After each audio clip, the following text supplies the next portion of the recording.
Hello, my lovelies. I'm Jaya, your flying Sundari. It's back. Okay. I hope you all are good. I am doing great. And so without wasting time, let's start our video. Okay. So जैसे कि मैंने अपने introduction video में बताया था कि मैं अपने कंटेंट्स में या फिर अपने एपिसोड्स में क्या बताने वाली हूँ about aviation realities, fun facts, and lots of knowledge about aviation, right? So the first thing which I'm going to tell you in this video is about जब आप अपनी जर्नी स्टार्ट करते हो, ठीक है? सो सबसे पहले तो आपको अपनी डेस्टिनेशन डिसाइड करनी है कि आपको इंटरनेशनल जाना है या डोमेस्टिक जाना है, राइट? अब उसके अकॉर्डिंगली आपने टिकट बुक करी है. आई वुड सजेस्ट यू कि don't book your ticket from third party, ठीक है? क्योंकि थर्ड पार्टीज जो होते हैं वो आपको कई बार कितने डिफरेंट तरीके से मिसलीड करते हैं जो आपको एक्सक्यूज मी पता नहीं चलता है, ठीक है? जैसे कि आपके कॉर्पोरेट मेल्स को लेके, आपके सीट बुकिंग्स को लेके एंड कई बार वेब चेक इन बैग्स को लेके. So it's better book from the airline website or maybe from Make My Trip or any kind of yatra.com. ये सारे वेबसाइट्स है, बट किसी ब्रोकर या थर्ड पार्टी से बुक मत कीजिए. But still it's your choice, it's your wish. आप कहीं से भी कर सकते हो. ये बस मेरा एक सजेशन था. सेकेंड थिंग, जब आप ट्रैवल कर रहे हो तो सबसे पहले तो don't forget to pack your bag. Sorry, of course अपना बैग्स तो आप डेफिनेटली पैक करोगे, बट आपके सबसे इंपॉर्टेंट थिंग दैट अपनी आइटिनरी कैरी करना मत भूलना, राइट? सो आप you can carry your scan copy या फिर you can carry your hard copy of itinerary, ठीक है? ऑल्सो यहाँ पे मैं एक चीज़ और बोलना चाहूँगी, अगर आपके कोई सीनियर सिटीजन या फैमिली मेम्बर्स ट्रैवल कर रहे हैं, सो आई विल सजेस्ट यू कि आप उनको hard copy and soft copy दोनों दो, ठीक है? ताकि अगर उनसे हार्ड कॉपी मिसप्लेस हो गई तो उनके पास as a backup soft copy भी रहे, ठीक है? Now second thing, if you are travelling domestic, आपको अपना आधार कार्ड या फिर पासपोर्ट, कोई भी एक आइडेंटिटी प्रूफ कैरी करना ज़रूरी है. अगर आप इंटरनेशनल ट्रैवल कर रहे हो तो आपको अपना पासपोर्ट और वीज़ा और साथ में आधार कार्ड या कोई भी एक identity proof you have to carry, which is must, ठीक है? ये हो गए आपके documents. Now oh sorry, I forgot. Also अगर आपका कोई मेडिकल इश्यूज है, मतलब या फिर आप कोई मेडिकल ट्रीटमेंट के लिए जा रहे हो या फिर आप अंडर ट्रीटमेंट हो, या फिर आपके कोई फैमिली मेम्बर, आपको आपके मेडिकल डॉक्यूमेंट्स भी कैरी करना ज़रूरी है, ठीक है? उससे पहले अगर आपको पता होगा तो आपको हमारे जो डॉक्टर्स होते हैं, कंपनी डॉक्टर्स, उससे आपको अप्रूवल लेना पड़ता है कि आप फिट टू फ्लाई हो या नहीं. अगर वो अप्रूवल आपको मिलता है तो आपको वो अप्रूवल लेटर भी साथ में कैरी करना है, राइट? ओके. आफ्टर दैट ये हो गए आपके डॉक्यूमेंट से रिलेटेड पॉइंट्स. या ये हो गए आपके सेकेंड पॉइंट्स. अब है थर्ड पॉइंट कि अपार्ट फ्रॉम डॉक्यूमेंट्स आपको और क्या करना है. सो आपको एक स्मार्ट पैसेंजर होने के लिए सबसे पहले तो आप एक काम कीजिए, जब आप अपने एयरपोर्ट के लिए निकल रहे हो 48 आवर्स से पहले आप अपना वेब चेक इन कर लो, ठीक है? क्योंकि अगर आप वेब चेक इन करोगे तो ये आपके लिए बहुत कन्वीनियंट होगा. आपको अंदर चेक इन काउंटर पे क्यू पे वेट नहीं करना पड़ेगा, या फिर अगर वेट करना भी पड़े तो आपको बस अपने बैग ड्रॉप्स करने हैं और आपको निकल जाना है. ऑल्सो वेब चेक इन वालों के लिए ये फैसिलिटीज़ भी होता है कि आप काउंटर पे 30 मिनट्स पहले भी पहुंच सकते हो. जैसे बाकी के जो पैसेंजर्स होते हैं जिन्होंने वेब चेक इन नहीं करा होता, उन्हें 45 मिनट्स पहले आना होता है ताकि काउंटर क्लोज ना हो जाए.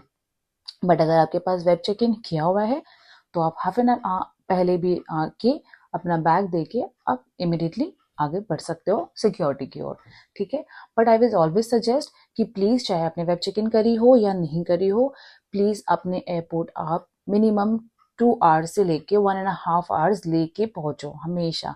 बिकॉज रास्ते में ट्रैफिक ये वो इन ऑल बहुत सारी चीज़ें होती है. प्लस बाहर आपको जो CSF लाइन्स होते हैं जो एंट्री करने से पहले, उसमें आपको लाइन लगाना पड़ता है. सो बहुत सारे रीजंस होते हैं जिसकी वजह से आप लेट हो सकते हो. सो इवन आपने अगर वेब चेक इन करा हो या फिर नहीं करा हो, आई विल सजेस्ट यू कि आप हमेशा 2 घंटे से पहले अपने, अगर इंटरनेशनल है तो मैं बोलूँगी 3 घंटे के पहले आप एयरपोर्ट पहुंचने की कोशिश करो, ठीक है? सो इसीलिए अपने डॉक्यूमेंट्स, अपने बैग्स एंड एवरीथिंग पहले से आप पैक करो ताकि आप अपने डिपार्चर के 3 घंटा पहले या 2 घंटे पहले आप अपने एयरपोर्ट पे पहुंच सको, ठीक है? अब आ गए हमारे, अब आप एयरपोर्ट पहुंच गए हो, तो नेक्स्ट अब क्या करोगे बताती हूँ सब बता। सो एयरपोर्ट पहुंचने के बाद आपने देखी एक लंबी सी लाइन, जैसे कि आप यहाँ देख सकते हो, है ना। अब आप सोच रहे होगे कि इतनी लंबी लाइन लगानी पड़ेगी मुझे, बट लगानी पड़ेगी बिकॉज ये इम्पोर्टेंट है।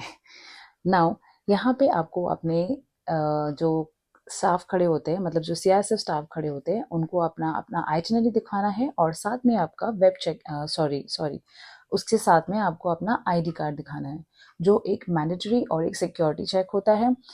और अगर टिकट आपके नाम से बुक है तो आपको अपना आईडी ही दिखाना है। जो आपके नेक्स्ट फैमिली मेंबर है वो अपनी आइटिनरी दिखाएंगे और फिर वो अपनी आईडी कार्ड दिखाएंगे, बिकॉज यहाँ पे जो होती है वो मेजरली ये चेकिंग होता है कि जिस पर्सन ने बुक करा है उसका नाम और उसकी आइडेंटिटी सेम है या नहीं।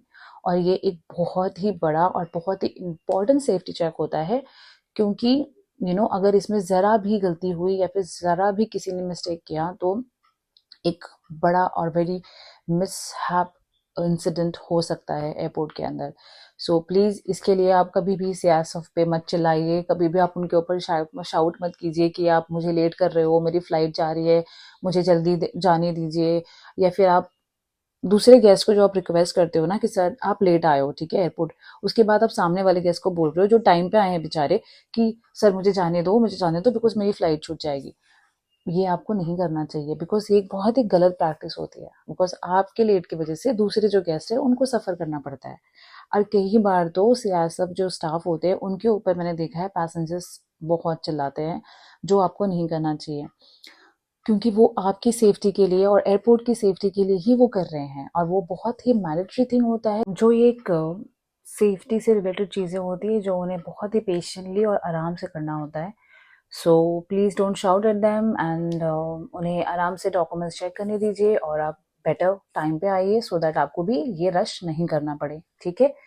सेकेंड थिंग, अगर आपको यहाँ पे लाइन पे नहीं लगना है या फिर आपको क्यू पे नहीं जाना है, सो व्हाट स्मार्ट मूव आप कर सकते हो पता है क्या? वो ये, आप सभी ने सुना होगा डीजी यात्रा ऐप के बारे में। आई डोंट नो, अगर नहीं सुना हो तो मैं आपको बता दूं।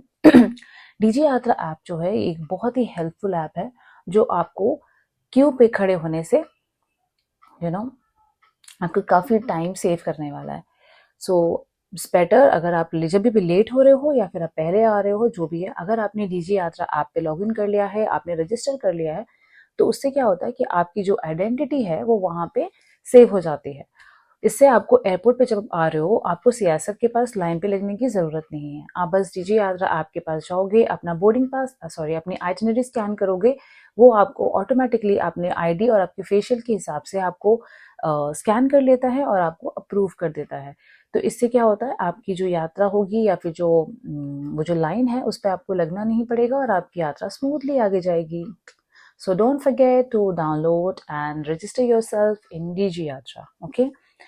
ओके, अपार्ट फ्रॉम दैट, आपने देखा होगा कि जब आप लाइन पे खड़े होते हो, दूसरे ही साइड पे जो एयरलाइन स्टाफ होते हैं या फिर कैबिन क्रू होते हैं, उनको कोई लाइन लगाना नहीं पड़ता, वो आते हैं और चले जाते हैं। इसकी वजह से भी मैंने देखा है कि पैसेंजर्स काफ़ी वियर्ड सा लुक देते हैं कैबिन क्रू को या फिर स्टाफ को, ऐसे कि इन्हें क्यों नहीं देखना पड़ता, इन्हें क्यों नहीं चेक देना पड़ता और ये ऐसे निकल जाते हैं। इसके पीछे भी एक रीज़न है, बताती हूँ।